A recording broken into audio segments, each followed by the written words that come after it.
BPSC के जरिए चयनित शिक्षक का पकड़वा विवाह करने का एक मामला बिहार से निकल करके सामने आया है और इस मामले को लेकर के अब जो है वो खूब चर्चा हो रही है। दरअसल पूरा जो मामला है वह पातेपुर थाना क्षेत्र का मामला है, वैशाली जिले का। और वहां पर एक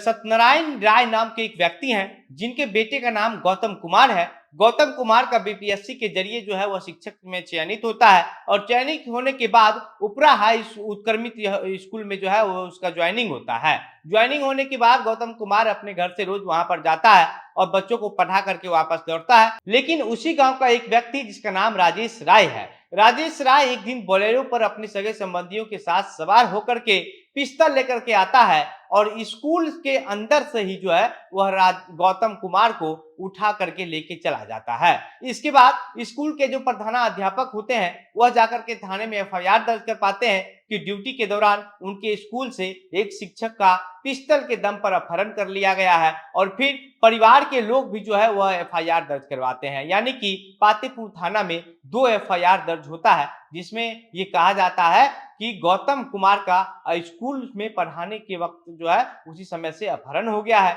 और इसको लेकर के परिजन जो परिवार के लोग हैं वह लोग महुआ और ताजपुर का जो मुख्य पथ है उसको जाम कर देते हैं। जाम करने के बाद पुलिस को जैसे इस बात की जानकारी मिलती है, पुलिस मौके पर पहुंचती है और किसी तरीके से लोगों को समझा बुझा करके जाम खत्म करवाती है और कहती है कि सकुशल हम गौतम कुमार को बरामद कर लेंगे। लेकिन कुछ घंटे बाद तक भी पुलिस अगर उनको बरामद नहीं कर पाती है, लोग दोबारा एक बार फिर से सड़क पर जाकर के जाम कर देते हैं और उसके बाद जाम जो है वह फिर शाम को हटाया जाता है, यानी कि लगभग 5 से 6 घंटा तक महुआ और ताजपुर का जो मुख्य पथ है उसको जाम करके रखा गया था। 6 घंटे के बाद जाम हटाया गया और शाम को जब जाम हटाया गया तो उस समय तक पुलिस गौतम कुमार को जिस लड़की से शादी करवाई गई है उस लड़की के साथ बरामद कर लिया था और थाने में बैठा करके रखे थे। दरअसल राजेश कुमार राय है उपरा गांव के ही, जहां पर गौतम कुमार का जो सत्यनारायण राय के बेटे हैं उनका नौकरी लगा था और उसी गांव के राजेश राय जो है वो जान गए कि इसका बीपीएससी के जरिए सरकारी नौकरी हुआ है, शिक्षक बना है,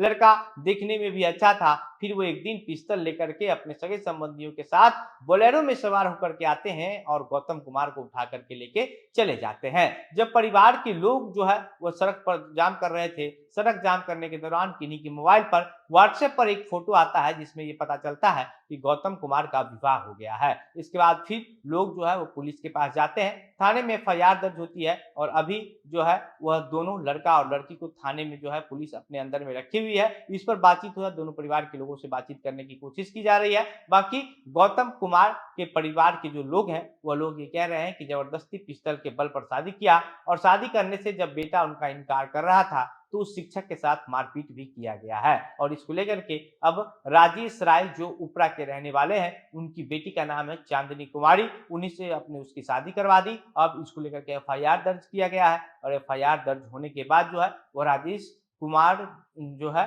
वो अभी फरार चल रहे हैं और गौतम कुमार की बरामदगी जो चांदनी कुमारी शादी करवाई गई है उसके साथ हो गई है। और अब इसको लेकर के जो है लगातार चर्चा का विषय बना हुआ है कि गांव में अगर सरकारी नौकरी आपका लगता है तो आप बच के रहिए, सोच समझ के रहिए, नहीं तो क्या पता कब कौन पिस्तौल लेकर के आएगा और आपको उठा करके ले जाएगा, कहीं से कहीं किसी से आपका शादी करवा देगा। इन सब तमाम चीजों की पकड़वा विवाह को देखते हुए हाईकोर्ट की तरफ से कुछ दिन पहले एक फैसला आया था जिसमें यह फैसला सुनाया गया था कि जबरदस्ती अगर कोई किसी से शादी करवा देता है पिस्तौल के बल पर या फिर पकड़ के मारपीट करके तो उस शादी को वैध नहीं माना जाएगा। 10 साल पहले जो है एक सेना के आदमी का जो है वह शादी करवा दिया गया था पकड़ा। उसके बाद इसको लेकर के डिस्ट्रिक्ट कोर्ट गए थे वो सेना के जवान और फिर डिस्ट्रिक्ट कोर्ट जो में जो है वो फैसला उनके पक्ष में नहीं आया। उसके बाद फिर हाईकोर्ट पहुंचते हैं और हाईकोर्ट 10 साल पुराने शादी को लेकर के जो है वो फैसला सुनाते हैं और हाईकोर्ट का कहना था कि अगर कोई जबरदस्ती किसी से ब्याह करवा देता है तो वो ब्याह नहीं माना जाएगा, क्योंकि शादी जो है वह हिंदू धर्म के हिसाब से जब तक अपनी मर्जी से लोग पवित्र अग्नि का साथ फेरा नहीं ले लेगा तब तक ये शादी वैध नहीं माना जा सकता है। किसी के मांग में सिर्फ सिंदूर भर लगाने से कोई किसी का पति और कोई किसी की पत्नी नहीं बन जाएगी। और अब जिस तरीके से सत्यनारायण राय के बेटे गौतम कुमार के साथ जबरदस्ती पिस्टल के बल पर मारपीट करके पकड़वा विवाह किया गया है, अब पुलिस इसमें देखने वाली बात होती है कि क्या कुछ करती है, क्या उस विवाह को जो है वह अवैध माना जाता है या फिर वैध माना जाता है, ये देखने वाली बात होगी, क्योंकि हाईकोर्ट की तरफ से फैसला सुना दिया गया है और उस फैसले के हिसाब से ये शादी पूरी तरीके से अवैध है। बाकी अब इस पर आप क्या सोचते हैं, आपकी क्या प्रतिक्रिया है, अपनी बातें हमें कमेंट बॉक्स में लिख करके बताइएगा। वीडियो को शेयर कीजिएगा। मेरा नाम घनश्याम सिंह है। आप द बिहार प्रोजेक्ट देख रहे थे। बहुत बहुत धन्यवाद।